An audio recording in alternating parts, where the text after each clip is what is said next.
Muy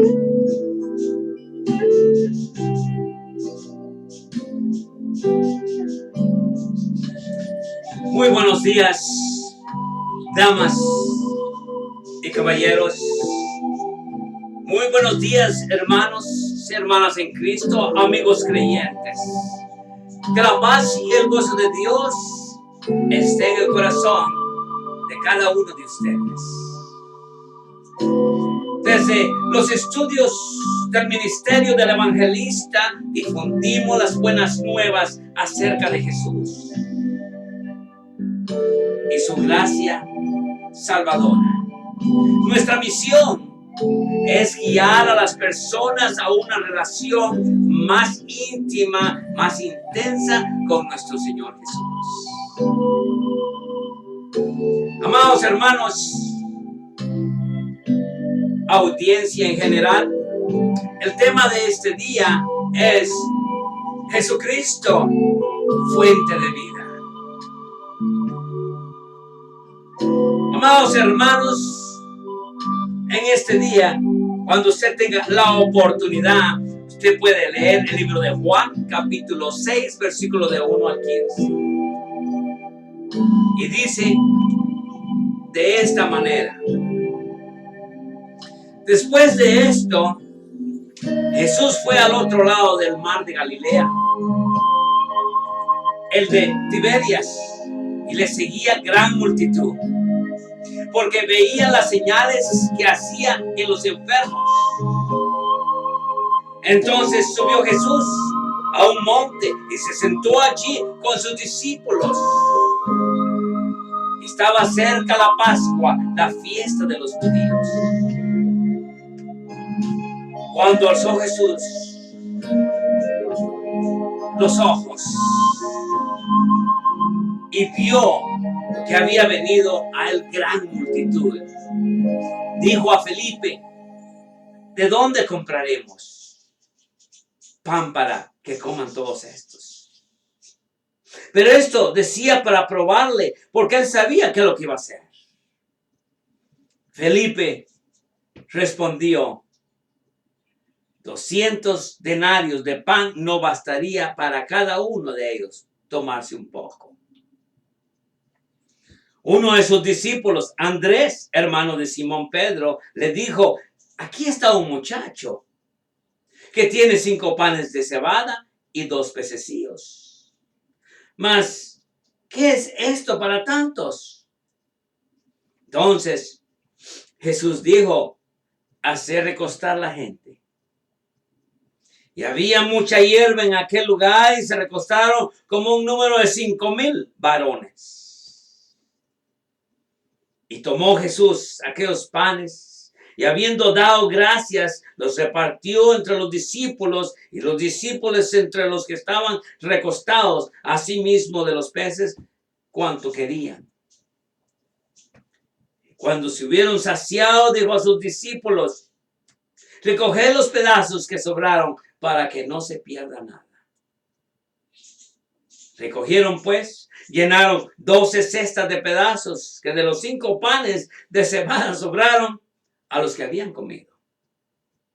Aquellos hombres entonces, viendo la señal que Jesús había hecho, dijeron: este verdaderamente es el profeta que había de venir al mundo. Pero entendiendo Jesús que iban a venir para apoderarse de él y hacerle rey, volvió a retirarse al monte él solo. Es muy interesante este pasaje. Todo lo que nos enseña, hermanos. Jesucristo, fuente de vida. El milagro de la multiplicación de los panes tiene el propósito de ilustrar una necesidad espiritual, la cual consiste en que así como el pan material produce la vida física, el pan espiritual, el cual es Jesús, produce la vida espiritual. En el Evangelio de Juan, Cristo se presenta como el pan de vida, para dar a entender que solamente por la absoluta fe en Él, el hombre puede tener la esperanza de la vida eterna. Amados hermanos, y la verdad es esta. Jesús dijo, yo soy el pan de vida. El que a mí viene nunca tendrá hambre, y el que en mí cree nunca tendrá sed jamás. Dice. Amados hermanos, en el Evangelio de Juan, Cristo se presenta como el pan de vida, para dar a entender que solamente por la absoluta fe en Él, el hombre puede tener la esperanza de la vida eterna. Sin embargo, no debemos pasar por alto que Jesús proveyó también el pan material para enseñarnos que Él no solamente se preocupa por nuestras necesidades espirituales, sino también por nuestras necesidades materiales, podríamos decir. El tema de nuestra meditación lo vamos a dividir en 4 subtemas, podríamos decir. Primera vez, miramos el problema. Tema número 1. El versículo de 1 al 5. En los tiempos que el Señor Jesucristo vivió en Palestina, la situación social y económica del pueblo israelita era profundamente caótico debido a muchos factores, pero principalmente a la opresión del Imperio Romano que exprimía al pueblo elevando sus impuestos, como en nuestra nación de hoy en día. Los taxes suben y suben y suben y el salario baja y baja y baja. Pero eso no es nada nuevo, amados hermanos. Eso no es nada nuevo, hermanos. Porque no debemos pasar por alto que Jesús proveyó tanto el pan material como espiritual. Ahora también expliqué, lo de los taxes no es nada nuevo. En los tiempos que el Señor Jesucristo vivió en Palestina, la situación social, nuevamente se lo repito, la situación social y económica del pueblo de israelita era profundamente caótica debido a muchos factores, pero principalmente la opresión del Imperio Romano que exprimía al pueblo de Israel elevando los taxes. De hoy en día tenemos el mismo problema aquí en los Estados Unidos. Ahora bien, la mayoría de las personas que voluntariamente seguían al Señor Jesús eran personas de escasos recursos, eran pobres o posiblemente de ningún recurso. En el Evangelio de San Mateo se nos dice que la multitud era de 5,000. Pero oiga bien, dice que la multitud era de 5,000 hombres sin tomar en cuenta las mujeres y los niños que posiblemente estuvieron presentes. De manera que podemos pensar que Jesús tenía, sí, un auditorio de por lo menos unos 10,000 personas. Por lo menos 10,000 personas. Cuando el Señor vio la multitud que tenía la necesidad de alimentarse para que no fuera a desmayar en el regreso a su lugar de origen, hizo la siguiente pregunta. Él dice, ¿de dónde compraremos pan para que coman estos? ¿No es cierto? Ese es en versículo 5. Recuérdese muy bien. Cuando alzó Jesús los ojos y vio que había venido a él gran multitud, dijo a Felipe, ¿de dónde compraremos pan para que coman estos? ¿Dónde compraremos ese pan? Y los que comieron, dice la palabra, fueron como 5,000 hombres, sin contar las mujeres y los niños. Eso es lo que dice Mateo 14:21. Felipe, uno de sus discípulos, razonó y dijo, 200 denarios de pan no bastaría para que cada uno de ellos tomase un poco, dice en versículo 7. Felipe contestó, aunque trabajáramos meses enteros, no tendríamos el dinero suficiente para alimentar a toda esta gente. Esto está crazy, está loco. ¿Qué vamos a hacer, Señor? Pero, amados hermanos, Dios nos ha dado la capacidad para razonar, para pensar lógicamente. Y lógicamente, hermano, estamos bien porque decimos, ¿y qué vamos a hacer con todos estos? Eso fue lo que digo. 200 denarios de pan no bastaría para que cada uno de ellos tomase un poco. Pero, amados hermanos, Dios nos ha dado capacidad para razonar, para pensar con lógica, pero en la relación con nuestro Dios debemos de hacer uso del recurso de la fe en nuestro Señor Jesús. Fe, no lógica, fe. Lógica nos da una respuesta negativa, pero fe nos da una respuesta positiva. Porque démonos cuenta que la Biblia nos enseña en la carta de los Hebreos, pero sin fe es imposible agradar a Dios. Sin fe es imposible agradar a Dios, porque es necesario que el que se acerca a Dios crea que le hay y que Él es un galardonador de los que le buscan, dice Hebreos 11:6. Andrés. Miremos a Andrés. Andrés, otro de sus discípulos, le informó que había un joven que tenía un poquito de alimento, pero que eso no servía para dar de comer a tantos. Pero sabes una cosa, Señor, le dice, él tiene 5 peces, él tiene peces. Tiene 5 panes, tiene 2 peces, dice, pero sabes una cosa,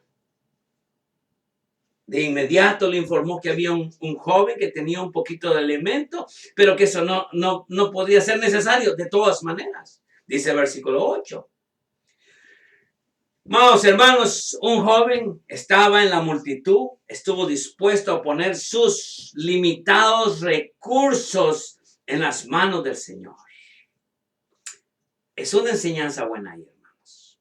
He dicho que un joven que estaba en la multitud estuvo dispuesto a dar a comer, estaba en la multitud, estuvo dispuesto a poner sus limitados recursos en las manos de Dios. ¿Cuántas veces usted ha dado sus limitados recursos y los ha puesto en las manos de Dios para que Él lo pueda multiplicar, hermanos? Esa es una enseñanza que tenemos ahí. Pero, amados hermanos, nos da una gran lección este joven de que no debemos ser nosotros egoístas con los demás, mucho menos con el Señor. Hermanos, debemos ser sensatos y estar seguros que Dios puede multiplicar nuestros recursos, por limitados que sean. Si los ponemos en sus poderosas manos, Él va a hacer el trabajo. Cuando los problemas tocan nuestra puerta, tengamos confianza en las promesas del Señor. ¿Qué es lo que Dios nos dice? ¿Qué es lo que Jesús promete a cada uno de nosotros? Dice Él, no te desampararé, ni te dejaré. De manera que podemos decir confiadamente, el Señor es mi ayudador. No temeré lo que me pueda hacer el hombre. Dice Hebreos 13, del versículo de 5 al 6. Ahora bien, hermanos, viene la prueba también. No se olvide que tenemos 3 o 4, podríamos decir, 4 subtemas para poder discutir con todos ustedes. El primero fue el problema que había en esos tiempos en Palestina. Ahora viene la prueba. En el versículo 6 decía, pero esto decía para ponerle, porque él sabía qué es lo que iba a hacer. Él les dijo a sus discípulos, ¿y qué vamos a hacer con toda esta gente? Ahí viene la prueba para nosotros los cristianos. ¿Y qué vamos a hacer? Dice. El Señor Jesús estaba probando a sus discípulos para que aprendieran a confiar en Él. La Biblia dice que seremos probados, en la cual vosotros os alegráis, aunque ahora por un poco de tiempo, si es necesario, tengáis que ser afligidos en diversas pruebas, dice 1 Pedro 1:6. En el mensaje de nuestra meditación, la prueba vino por falta de pan. fue la primera prueba. No hay pan y hay 5,000 hombres. ¿Qué vamos a hacer, Señor? Pero el pasaje de nuestra meditación, la prueba vino por falta de pan. Las pruebas vienen a veces por las tentaciones a que somos sometidos. Y la palabra dice, bienaventurado el varón que soporta la tentación, de acuerdo al libro de Santiago, capítulo 1, versículo 12. Las pruebas vienen a veces por el sufrimiento que el mundo nos inflige, de acuerdo a 1 de Pedro, capítulo 4, versículo 12 al 16. La Biblia nos enseña que las pruebas nos vienen cuando nos llegan doctrinas falsas, contrarias a las buenas enseñanzas de la palabra de Dios. En toda esta multitud de problemas, surge siempre una esperanza, acompañada de gozo, y consiste en que por haber resistido las pruebas que acarrea la fe en el Señor Jesucristo, Dios promete librarnos de la última y terrible prueba que viene solo para los incrédulos, dice Apocalipsis 3:10. Ahora, hermanos, venimos a la provisión. En versículo 9, viene la provisión y dice que Andrés dice, aquí está un muchacho que tiene 5 panes de cebada y 2 pececillos. ¿Mas qué es esto para tantos? Dice. Vamos, hermanos, la provisión viene. Dios siempre provee en nuestras necesidades morales y espirituales, económicas y de toda índole. Pero Dios siempre provee. Cristo tiene control de todas las cosas. Él sabe lo que hará. Cristo demanda confianza absoluta en Él, en el versículo 10. Entonces Jesús dijo, hacer recostar a la gente, y había mucha hierba en aquel lugar, y se recostaron como un número de 5,000 personas. Hacer recostar a la gente fue la orden que Él dio. Cristo demanda oración. Dice, Él demanda oración. Verso 11 dice, y tomó Jesús aquellos panes que habiendo dado gracias al Padre, oró. Entonces, Cristo demanda oración. Cristo provee en abundancia. Y eso lo puede ver usted en el versículo 12 y 13. Ahora, después de todo este milagro, viene la proclamación de nuestro Dios. En versos 14 y 15, el Señor Jesucristo se le llama profeta.